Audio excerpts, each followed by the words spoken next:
Let's pray. Almighty God, who in your wisdom and goodness have appointed the offices of leaders and county assemblies for the welfare of society and the just government of the people, we beseech you to behold with your abundant favor as your servants whom you have been pleased to call to the performance of important trust in this republic. Let your blessings descend upon us here assembled, and grant that we treat and consider all matters that shall come under our deliberation in so just a faithful a manner as to promote your honor and glory, and to advance the peace, prosperity, and welfare of our country, and of those whose interests you've committed to our child. Amen.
Honorable members, I want to refer to our standing order number 32 and I read that if there is not a quorum present when the chair is taken at the time appointed for a meeting of the county assembly, immediately after the saying of the prayer, the speaker shall order the bell to be rung for 5 minutes, and if no quorum is present at the expiration of the 5 minutes, the speaker may direct that the bell be rung for further 5 minutes.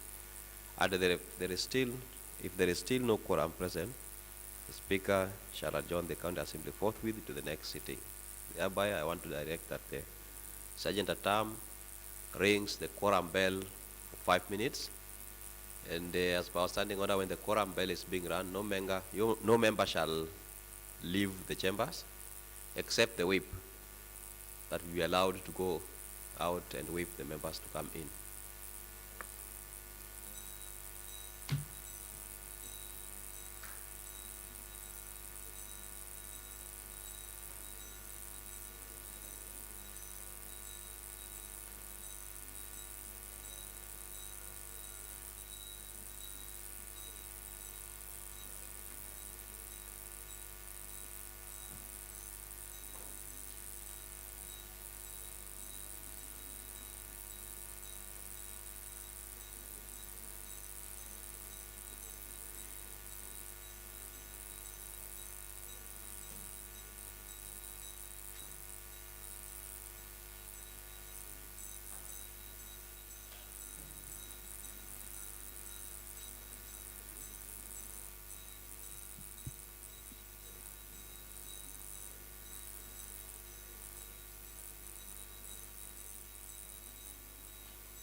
Yes, Whip, can you confirm if you have quorum?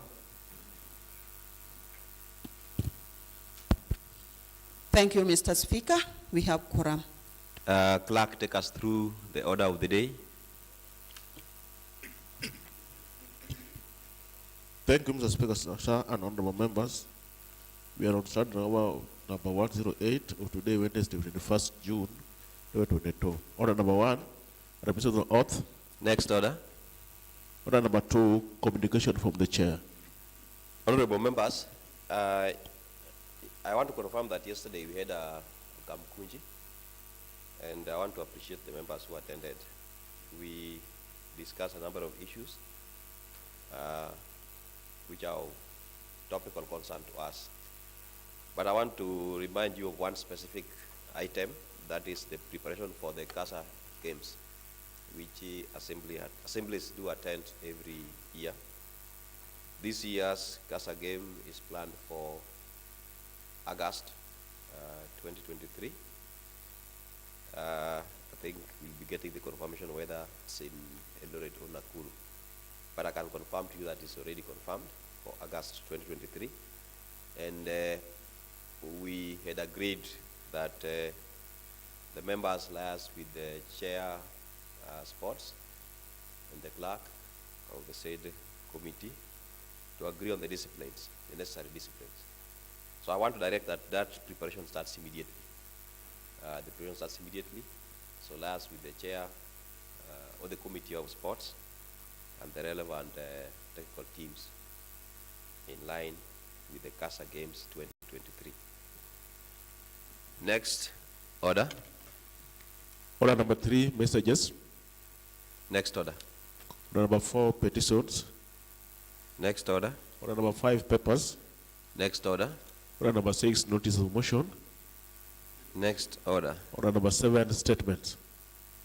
Statement time.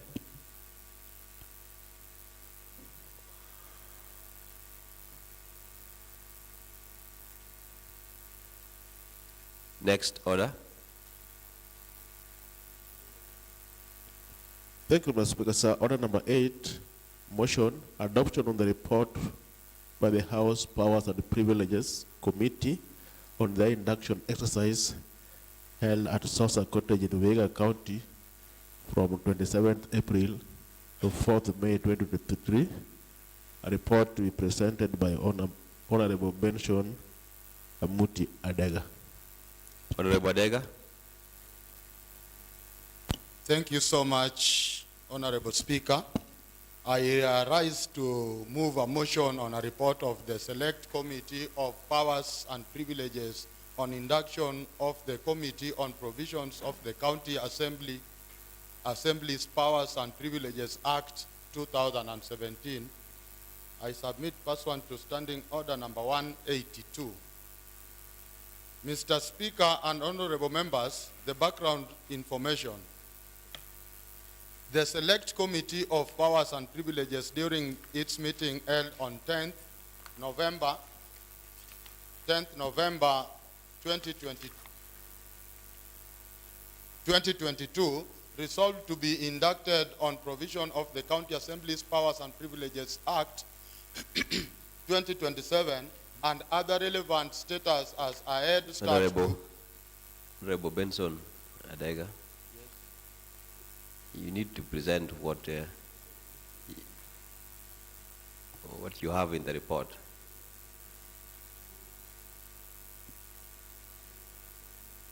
Mr. Speaker, the Select Committee of Powers and Privileges during its meeting held on 10th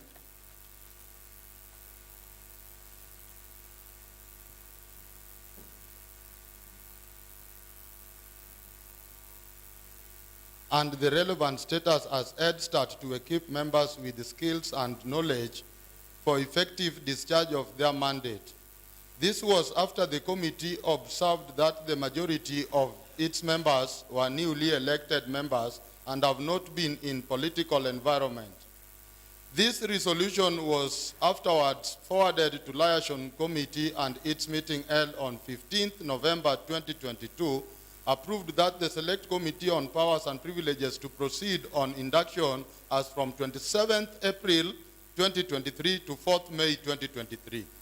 Mr. Speaker and honorable members, pursuant to the approval of the Liaison Committee, the Select Committee on Powers and Privileges conducted its induction workshop as from 27th April to 4th May 2023 at Sosa Cottages in Vihiga County and was facilitated by the Clerk of the Assembly, Advocate Owen Ojuok, and the Principal Clerk Assistant, Mr. Peter Onditi.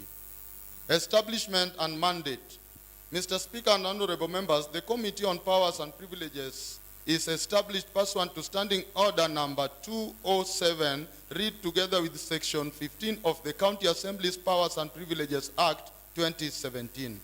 The committee's mandate, amongst others, as outlined under Section 15 of the Act, is to A, inquire into the conduct of a member whose conduct is alleged to constitute a breach of privilege in terms of Section 16 of the Act, and B, either if its own motion or as a result of complaint made by any person, inquire into the conduct of a member whose conduct is alleged to constitute a breach of privilege. C, issue summons to witnesses to appear before the committee. D, receive evidence and to request for a receive papers and documents from government and the public.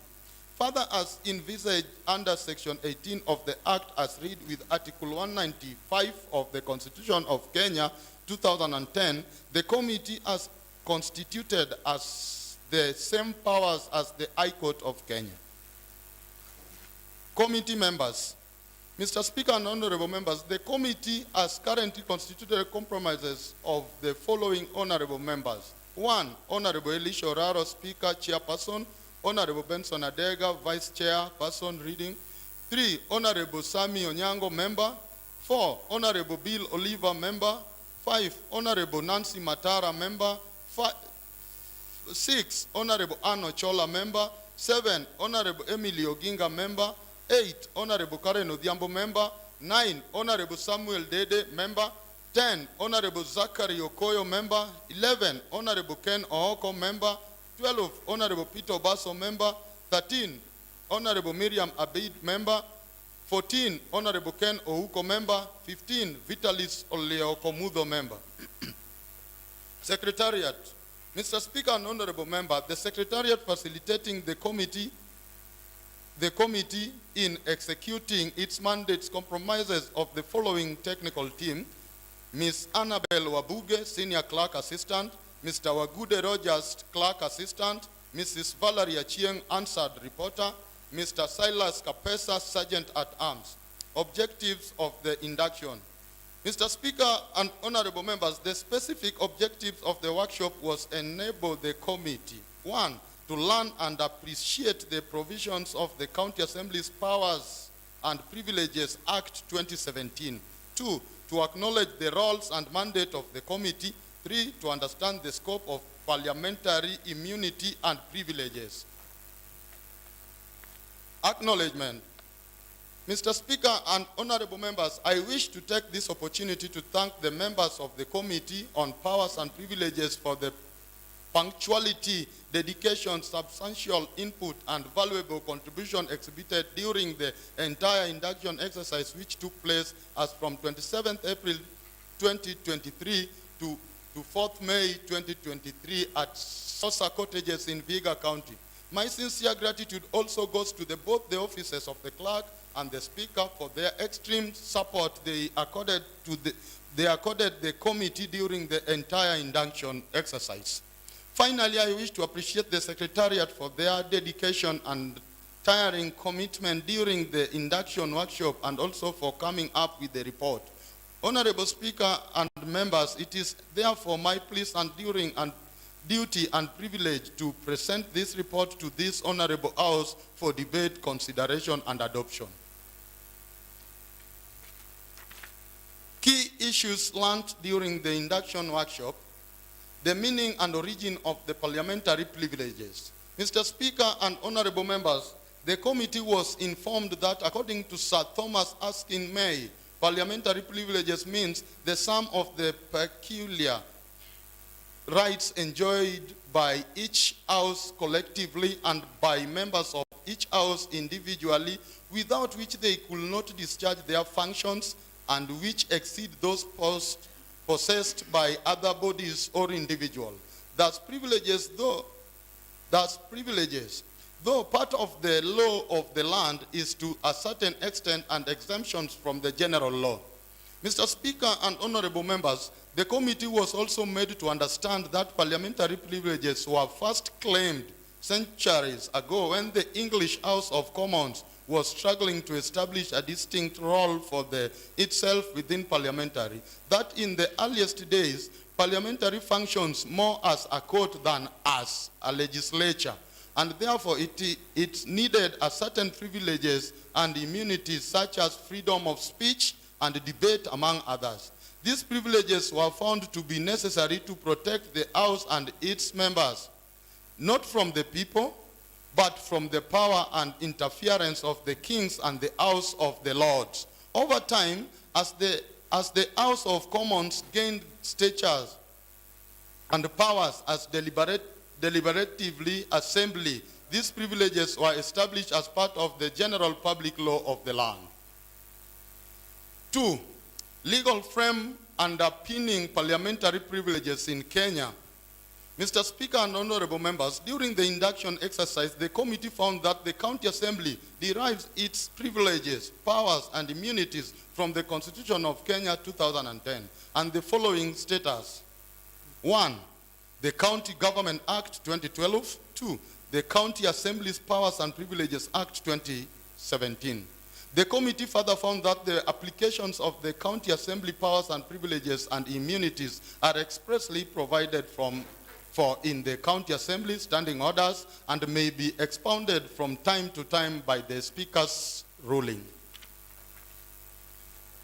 The County Assembly's Powers and Privileges Act 2017. Mr. Speaker and honorable members, the Secretariat did an in-depth presentation covering the following subject areas of the Act as discussed here under. Access to precinct of the County Assembly and offenses relating thereto. Mr. Speaker and honorable members, the committee learned that the precinct of the County Assembly include A. The chambers in which the proceedings of a County Assembly are conducted, including the galleries and lobbies of the chambers. B. Committee rooms and other meeting places provided or used for the County Assembly's purposes. C. All the parts of the building in which the chambers are situated, including the entrances for courts, yards, gardens, enclosures, or open spaces appurtenant thereto. D. The offices of County Assembly, including the place within such offices that they are provided for the use of members of staffs, members of public, and the press. C. E. All other buildings or part of a building provided or used in connection with the proceedings of a County Assembly or its committee while so used by the County Assembly, including such premises as may be leased by a County Assembly. Mr. Speaker and honorable members, the committee was further reminded as follows. A. That an officer of a national security organ may, with the permission of and authority of the Speaker, enter upon or remain in the presence of a County Assembly for the purposes of performing any function of that national security organ or perform any other function within the precincts of the Assembly. And B. That a member of the public may also subject to the County Assembly's Powers and Privileges Act 2017, the County Assembly standing orders and such orders, directions as may be issued by the Speaker. Enter or access such places within the precincts of County Assembly as may be specified.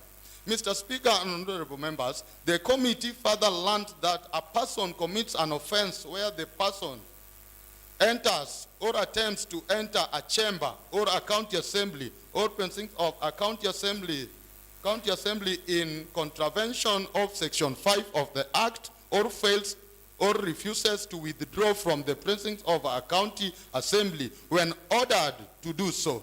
The committee further learned that a person who contravenes with this section is liable on conviction to a fine not exceeding 200,000 shillings or to imprisonment for a term not exceeding 1 year or both.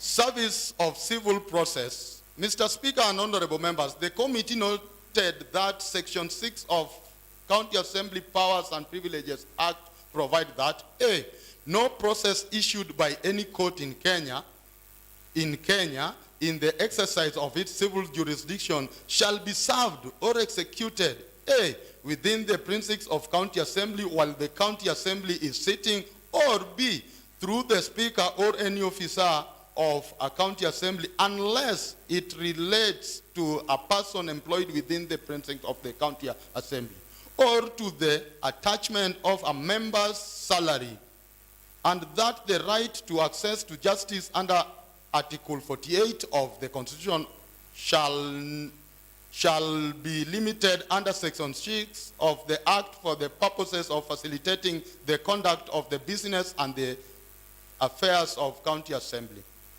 Assembly demonstrating and picketing. Mr. Speaker and honorable members, the committee learned that pursuant to Article 37 of the Constitution of Kenya 2010, every person has the right peaceably and unarmed to assemble, to demonstrate, to picket, and to present petition to public authorities. Further, pursuant to the County Assembly's Powers and Privileges Act, Section 7, Clause 1, provides that the Speaker may designate areas within or outside the precinct of a County Assembly where members of the public may, pursuant to Article 37 of the Constitution, assemble, demonstrate, picket, or present petition or memorandum to the County Assembly. Any assembling, demonstration, picketing, and presentation of petition or memorandum to a County Assembly shall be in accordance with such guidelines as the Speaker may issue. A person who assembles, demonstrates, or picketing contrary to the provision of the Act may be removed from the precinct of a County Assembly on the direction of a Speaker, a duly authorized member of staff, or a police officer. The committee further learned the rights of assembling, demonstration, picketing, and petition under Article 37 of the Constitution shall be limited as specified under Section 7, Clause 1 of the Act for purposes of facilitating the orderly conduct of the business and affairs of a County Assembly. Privileges and immunities of members. Members and Honorable Speaker, during the induction workshop, the following were identified as some of the immunities and the privileges accorded to members of County Assembly by the County Assembly's Powers and Privileges Act 2017. Freedom of speech and debate. Mr. Speaker and honorable members, the committee was informed that freedom of speech and debate is the most fundamental right accorded to members of County Assembly under Article 117, Clause 1 of the Constitution of Kenya 2010, without which they will be hampered in the performance of their duties. That this right permits members to speak in the House without inhibition, to refer any matter or express any opinion as they see fit, or to say what they feel need to be said in the furtherances of the national interest and the inspiration of the Constitution. The committee was further informed that the County Assembly Powers and Privileges Act 2017 provides that no civil or criminal proceedings may be instituted in any court or tribunal against a member of County Assembly by reason of any matter said in any debate, petition, motion, or other proceedings of County Assembly. Mr. Speaker and honorable members, it was observed that the right of freedom of speech applies to members' speech in the House and other proceedings of the House itself, that parliamentary privileges may not protect a member publishing his or her own speech separate from the official report. In addition, comments made by a member at a function as an elected representative but outside the forum of the parliament will not be covered by this special privilege. Even if the member were quoting from his or her own speech in the debate of the House. Proceedings of a county assembly not to be questioned in court. Mr. Speaker and honorable members, the committee learned that pursuant to Section 10 of the County Assembly's Powers and Privileges Act 2017, the Act provides that no proceedings or decision of a county assembly or the Committee of Powers and Privileges acting in accordance with this Act shall be questioned in any court. However, the facilitator informed the committee that the constitutionality of Section 10 has been challenged in court together with Section 6 of the Act, which stipulates that no process issued by any court in Kenya in the exercise of its civil jurisdiction shall be served or executed A, within the precincts of the county assembly while the county assembly is sitting, or B, through the speaker or any officer of the county assembly, unless it relates to a person employed within the precinct of the county assembly or to the attachment of a member's salary.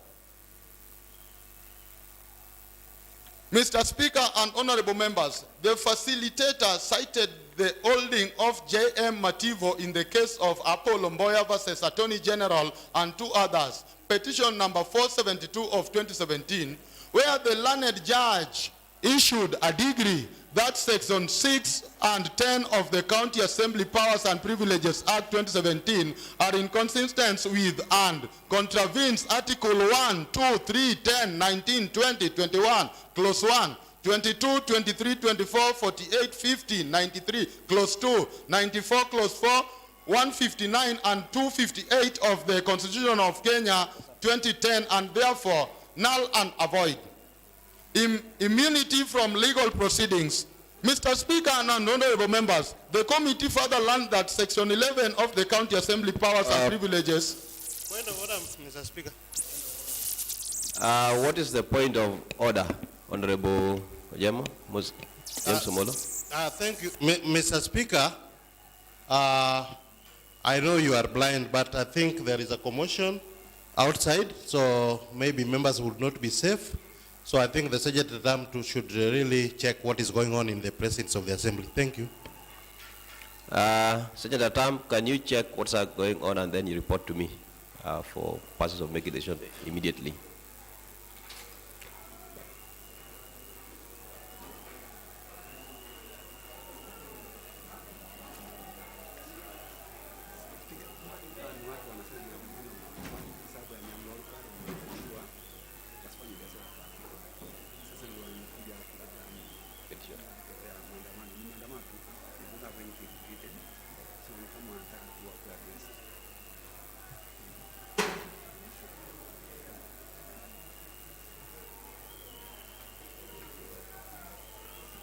Honorable members, Honorable Gadolema, you and your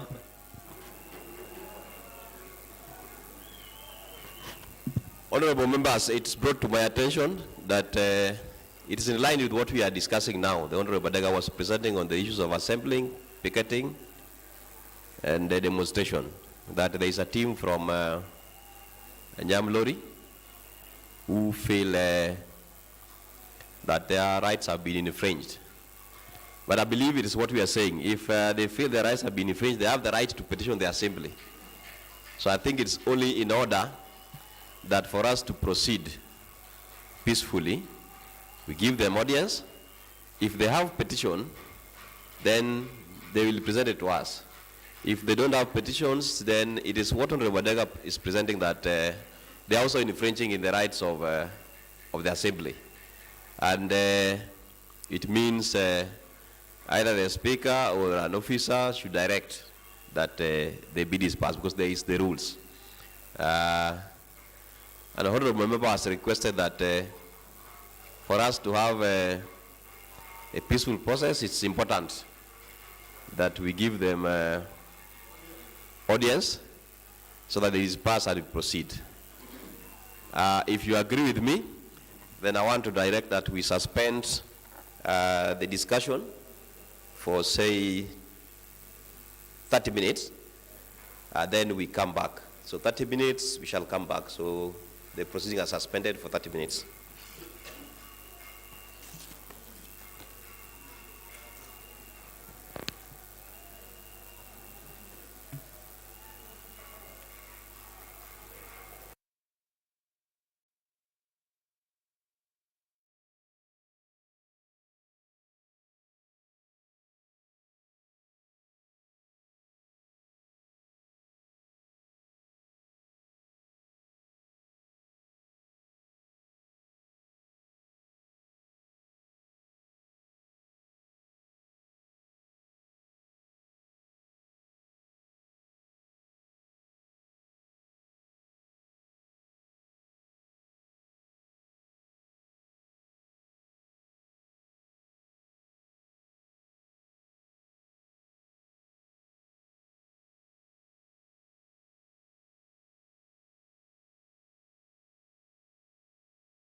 Hello, honorable members.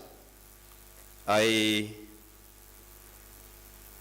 want to suggest that as the clerk is helping the team to draft their petition, I want to suggest that we proceed with the motion. But I would request the leader of majority or any member of the House Business Committee that you can interject in between the motion so that we allow for the discussion of the petition when it comes.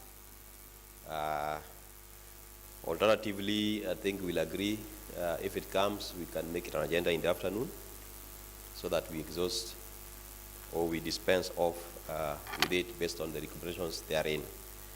By the meantime, it's only important that we proceed. You are safe. We have liaised with the security personnel, so you don't need to worry about your safety. So, Honorable Badega, proceed. Thank you so much, Mr. Speaker, for the duty which you have just concluded right now outside. We want peace. Mr. Speaker,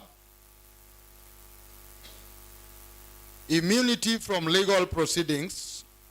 Mr. Speaker and honorable members, the committee further learned that Section 11 of the County Assembly Powers and Privileges Act 2012 provides that no civil or criminal proceedings shall be instituted against any member for words spoken before or written in a report, petition, bill, resolution, motion, or other documents written to a county assembly, and that no civil suit shall be commenced against the speaker, the leader of majority party, a chairperson of a committee, or any member for any act done or ordered by them in the discharge of the function of the office.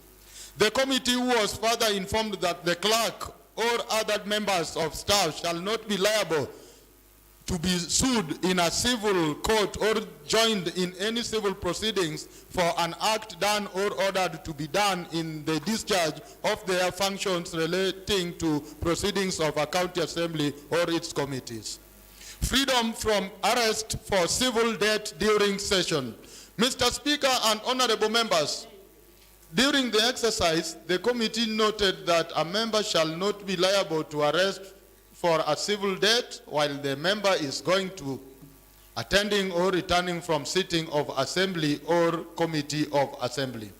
Giving evidence of proceedings.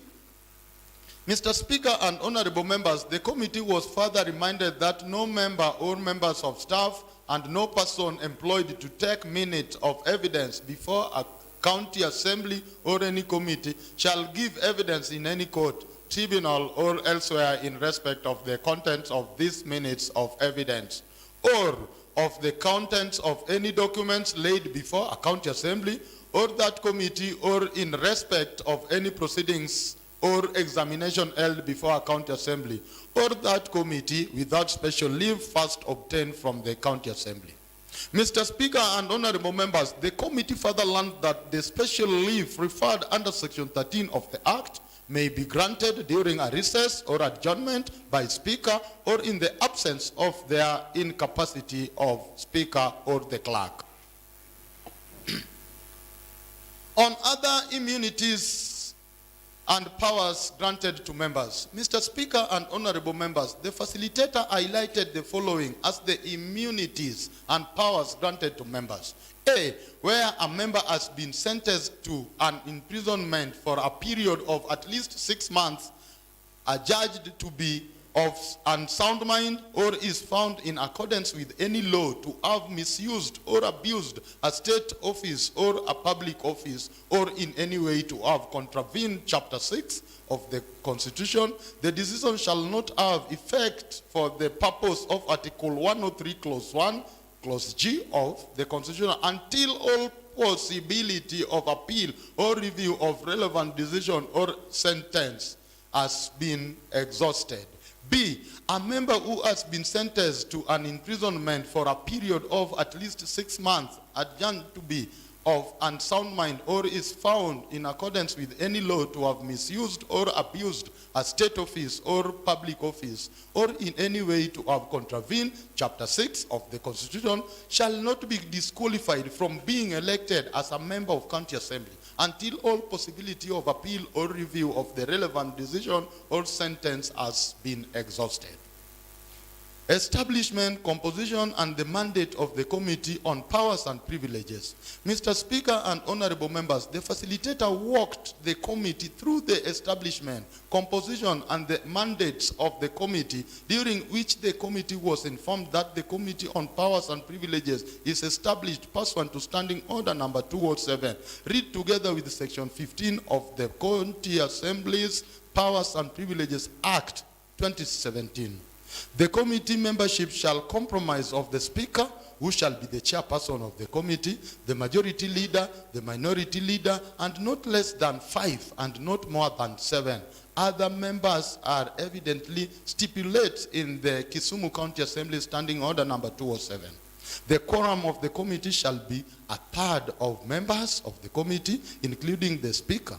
The function of the committee shall include, but not limited to: A, to inquire into the conduct of a member whose conduct is alleged to constitute a breach of privileges, and B, perform such other function as may be specified in the Act. Conduct constituting to breaches of privileges. Mr. Speaker and honorable members, the committee was informed that the Committee of Powers and Privileges may find a member to be in breach of privilege if the member commits the following offense. Members: A, assaulting, threatening, using abusive language, obstructing, molesting, or insulting any member proceeding. 2, being within or leaving the precincts of a county assembly, or compelling any member by force to declare himself or herself in favor of or against any proposition or matter pending or expected to be brought before a county assembly or any committee. B, assaulting, threatening, using abusive language, interfering with, molesting, resisting, or obstructing any member of staff while in execution of his or her duty, which I saw recently. C, assaulting or threatening a member or unlawful deprive a member of any benefit of account of the member's conduct in a county assembly. D, while a county assembly or committee is sitting, create or take part in any unlawful disturbance which interrupts or is likely to interrupt the proceedings of a county assembly or any committee while a county assembly or the committee is sitting. E, failing or refusing to comply with an instruction by duly authorized member of a staff or police officer regarding the presence of public in the presence of a county assembly, including a meeting within the precincts of county assembly, or the possession of any article, including firearm, within the precincts. F, broadcasting, televising, or otherwise transmitting by electronic means the proceedings of house or committee of a county assembly, or any part of those proceedings except by order or under the authority of relevant speaker or chairperson of a committee of a county assembly, and in accordance with the standing orders and the condition and direction determined by the speaker. G, having been duly summoned in terms of Section 18 of the Act, fails without sufficient cause to attend at the time and place specified in summon or remain in attendance until excused from further attendance by the person presiding at the inquiry. H, willingly fails or refuses to obey any rule, order, or resolution of the county assembly. I, conduct himself or herself in a manner which, in the opinion of the Committee on Powers and Privileges, intended or is likely to reflect adversely on the dignity or integrity of a county assembly or the members, or be contrary to the best interest of a county assembly or its members.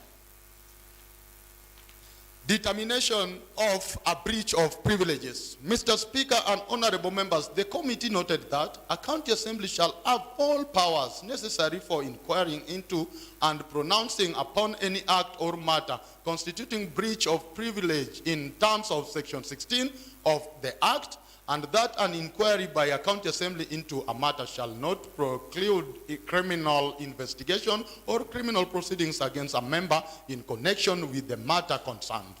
The committee further noted that where a county assembly finds that a member has committed a breach of privileges, the county assembly may, in addition to other penalty to which the member may be liable under the act or other law, impose any more of the following penalties: A formal warning; B, a reprimand; C, an order to apologize to the county assembly or a person in manner to be recommended by the Committee of Powers and Privileges; D, the withholding for a specific period of time of the member's right to the use or enjoyment of any specified facility provided to members by county assembly; E, the removal or suspension for a specified period of time of member from any county assembly position occupied by the member; F, such fines in terms of members' monthly salary and allowances as the House may determine.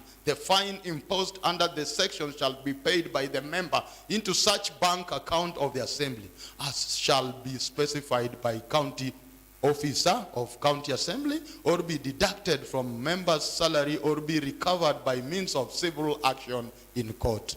G, the suspension of member for such period as the House may decide whether or not the county assembly or any of its committee is scheduled to meet during the period. H, vacation of seat pursuant to Article 75, Clause 2, Clause B, and 194, Clause 1C of Constitution. Roles of the Director of Public Prosecution. Mr. Speaker and honorable members, the committee further noted that where an offense is suspected to have been committed under County Assembly Powers and Privileges Act, the clerk shall, on the direction of the Speaker, make a request to the Director of Public Prosecution to make such action as may be appropriate, and that the Director of Public Prosecution shall, within 30 days from the day of receipt of a request from the clerk, and within such other subsequent period as the Speaker may determine, submit a report to the clerk stating the action taken on the matter. Summoning, invitation, and examination of witnesses. Mr. Speaker and honorable members, the committee learned that a county assembly or its committees may invite or summon any person to appear before it for the purposes of giving evidence or providing any information, paper, book, record, or document in the possession or under the control of the person, and in this respect, a county assembly and its committee shall have the same powers as the High Court as specified.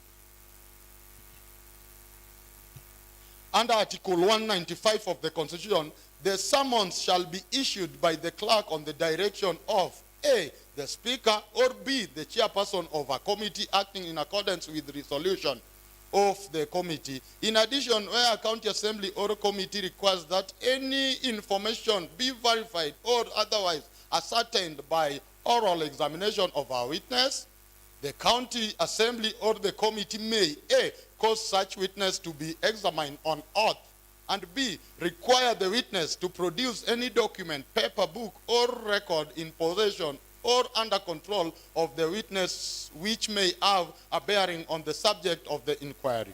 Privileges of witnesses. Mr. Speaker and honorable members, the facilitator informed the committee that every person who is summoned to give evidence or to produce a document before a county assembly or committee shall be entitled to the same rights and privileges that are applicable to a witness before a court of law.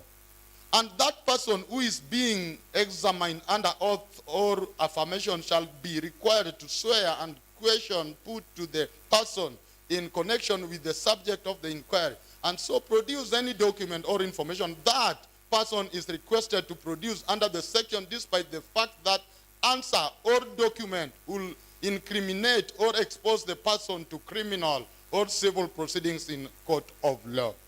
The evidence given under oath or affirmation by a person before a county assembly or committee shall not be used against the person in court or other places outside the county assembly, except in criminal proceeding, where the person concerned shall trial on a charge of perjury or a charge contemplated under section 27, clause 1, clause C, or clause 3, G, or H of the County Assembly Powers and Privileges Act. Offenses related to witness. Mr. Speaker and honorable members, the committee was further informed that the following are some of the offenses relating to witnesses. A, an offense where the person having been duly summoned in terms of relevant section of the County Assembly's Powers and Privileges Act fails without sufficient cause to 1, Roman 1, attend at the time and place specified in summons. Roman 2, remain in attendance until excused from further attendance by the person presiding at the inquiry. Roman 3, when called upon, refuses to be sworn in or make an affirmation as a witness or disobey without sufficient cause to answer fully and satisfactorily all questions lawfully put to the person, or fails to produce any document, paper, book, or record in person's possessions, custody, or control which the person has been required to produce. Mr. Speaker and honorable members, the committee noted that a person who commits this offense is liable on conviction or a fine not exceeding 200,000 shillings or to be imprisonment for a term not exceeding 6 months or both. Be aware. Duties of public officer to give evidence. Mr. Speaker and honorable members, the committee learned that A, no public officer shall refuse to produce before a county assembly or committee any paper, book, or document. B, any county assembly officer who contravenes section 22 clause 1 of the County Assembly's Powers and Privileges Act commits an offense. C, where a county assembly passes a resolution that a county public officer has contravened section 22 clause 1 of County Assembly Powers and Privileges Act, the resolution of the county assembly shall constitute a ground for removal from office of the county public officer in accordance with the Constitution or any applicable law, like the one we have seen outside there. Publication and broadcasting.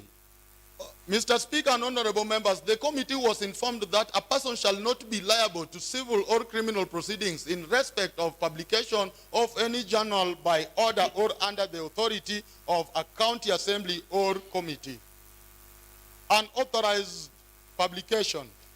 Mr. Speaker and honorable members, the committee noted that a person shall not publish or tender in evidence A, any journal if the publication of that journal is prohibited by or in terms of standing orders or an order or resolution of a county assembly.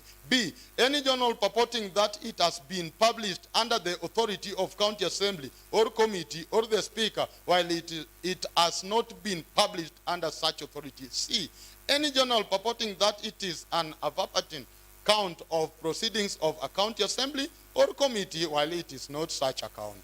The committee further noted that in any civil or criminal proceeding instituted for publishing any extract from or abstract of any journal referred to in the section above, if the court is satisfied that the extract or abstract was published bona fide and without malice, judgment, or verdict, as the case may be, shall be entered for the defendant or accused.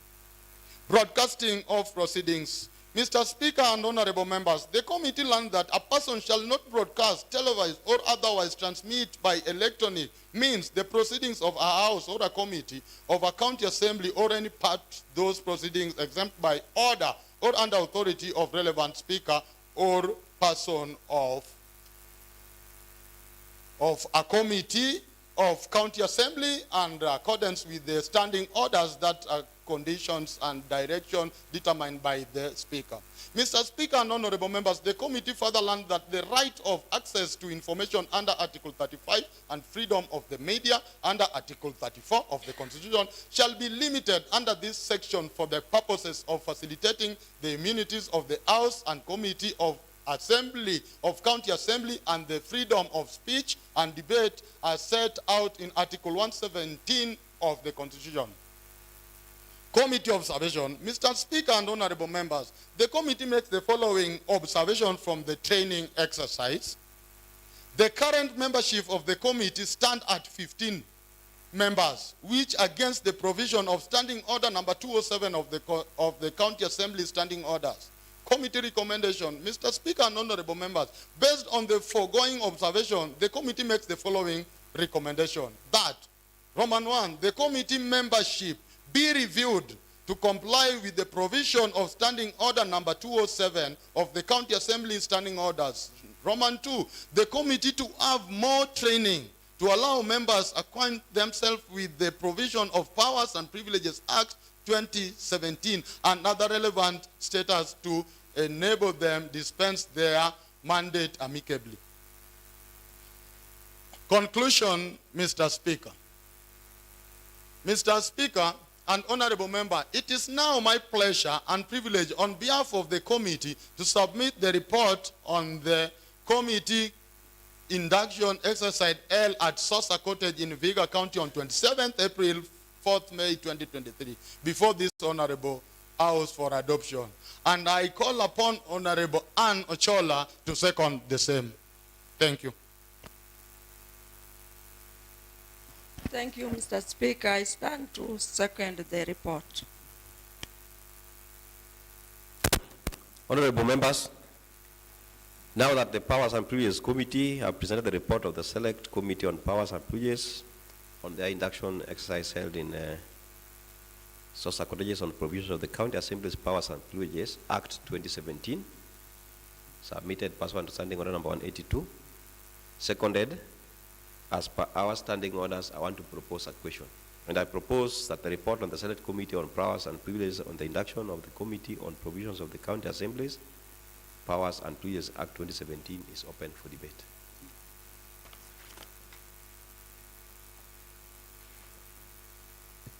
Yes, Honorable Ken Ouko, West Kisumu Ward. Thank you, Mr. Speaker, for this very good opportunity. I would like to thank the committee for the good work they have done to present what actually is expected of them. For one, Mr. Speaker, I realize we have a lot of powers, which actually was hidden to some members here, including me. And I can say we have even more powers than a magistrate sitting in a court of law. We also have more powers than even the president of Kenya when it comes to discharge of our duties here. And it is very clear that all these powers are under your care. I would actually urge members to use these powers accordingly and adequately for the benefits of the people who actually sent us to this house, for the interest of Kisumu County, and for the interest of the nation, Kenya. I also understand that there are some silent powers which have actually realized exist, but they are not explained there. Like when we come to the office up there, Mr. Speaker, we may find several people lining up to see you. But for a MCA, I only have to show my face, and you allow me to get inside. Those are also just powers like the others, but maybe they are not written as the others explained here. Mr. Speaker, it is very important for us that there are also, we must also realize that there are limitations to those powers. We must also observe that. We must show respect towards the powers given to us so that we don't abuse them. We don't get into a bad book. Otherwise, we must stand to be counted for enjoying all these things, even if it is enjoyed for only five years. but it's a good gesture from the House. Thank you, Mr. Speaker.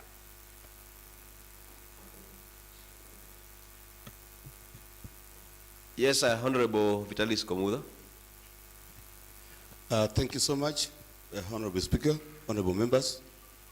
A very good report indeed. Our able Deputy Chair. I happen to be the member of this committee. Very excellent work. I wish there was time to clap. We should have clapped for that. 2 comments to put on that. Honorable Speaker, 2 incidences I've noticed in the report. But number 1, I support the report 101%. 2 incidences have arisen. One, actually an incident, and another one captured in the report. It stated very clearly in that report that the precincts of the Assembly and its environs shall be properly taken care of. Mr. Speaker, sir, we are exposed. We are terribly exposed. Even as much as we got out of the house in the incident that just happened, when we reached the gate, those guys could do anything with us. My able suggestion, and as a committee member, a very strong committee member of the powers and privileges, and this one I presented even on the day of our report writing. It is high time the 2 roads, the one behind or the one in front, the 2 of them, Mr. Speaker, sir, we are honorable members. These roads should be blocked with a barrier. The 2 roads here, we were exposed, Mr. Speaker. These people could even start throwing stones here. We are terribly exposed. When we went to the gate, they were all over. We were at the mercy of God. Let's do something. Hata wakikuja, if you go to National Assembly, you cannot approach the parliament. You can't approach where those guys are. We are terribly exposed. We are in the center of the city of Kisumu. Anything can happen to us.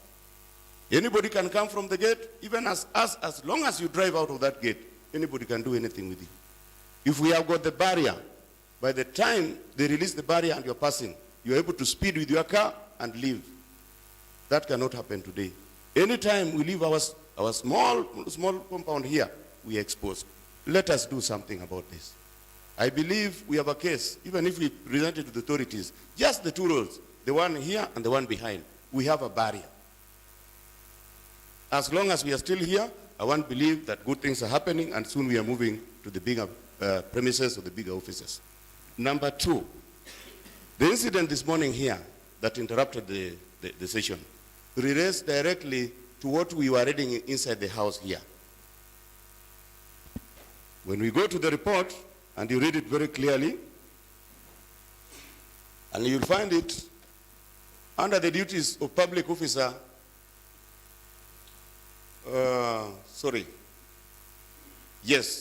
duties of public officer to give evidence. Under 8.3, section 3, where a county assembly passes a resolution that a county public officer has contravened section 22(1) of the County Assembly Powers and Privileges Act, the resolution of the county assembly shall constitute a ground for removal from office of the county public officer in accordance with the constitution of any applicable law. Mr. Speaker, sir, I think something came here and we passed. We really need, like one of the colleagues said there, that we had already discussed this matter, we just need to implement. And I rest my case, Mr. Speaker. I support the report 101%. Kindly let us look into those areas. Yes, Honorable Henrietta. Thank you, Mr. Speaker. I stand to support the report. The report is well done and well read by Honorable Adega. One thing which has come to my attention, I didn't capture everything because I found it being read, but I captured something about the committees. I think we have had issues, not only in my committee, implementation committee, But I think other committees also have the same.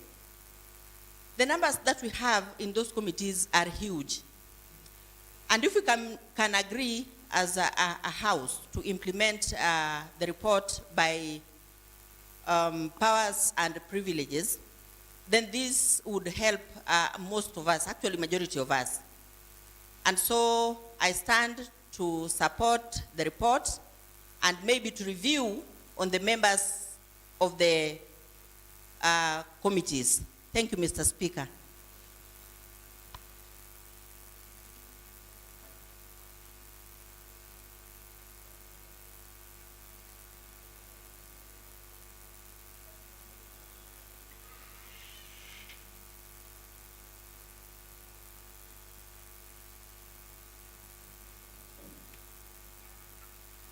Yes, Honorable Emily. Mr. Speaker, observing the mood of the House, may I please call the mover to reply? Why are you standing, Honorable Dede?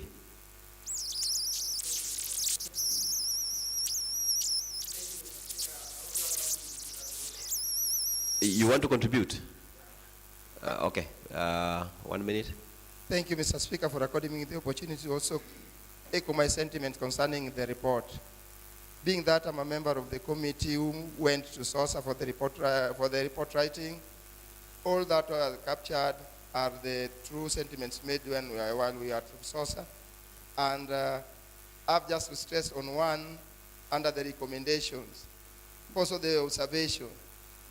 We find that the number of committee members being 15 is much to the other side, contrary to the standing order number 207, which in the recommendation part of it, it states that we should at least review the committee membership so that our work to be more, for the members to work in the committees, the membership should be reviewed to be from 15 to around 7, so that most of us can do much work at the committee levels.